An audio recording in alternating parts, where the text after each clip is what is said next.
ఆంధ్రప్రదేశ్ రాష్ట్ర ఐటీ విద్యాశాఖల మంత్రిగా నారా లోకేష్ కాసేపట్లో బాధ్యతలు స్వీకరించనున్నారు.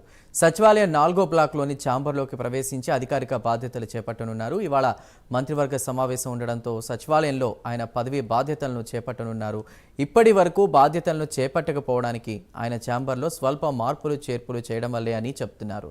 సచివాలయం 4వ బ్లాక్లోని ఛాంబర్ను లోకేష్ కోసం కేటాయించారు. అందులో మార్పులు చేర్పులు పూర్తి కావడంతో కాసేపట్లో లోకేష్ బాధ్యతలను స్వీకరించనున్నారు. ఇక ఇప్పటి వరకు ఉండవల్లిలోని చంద్రబాబు నివాసంలో ఉంటూ కూడా విధులు నిర్వర్తిస్తున్నారు.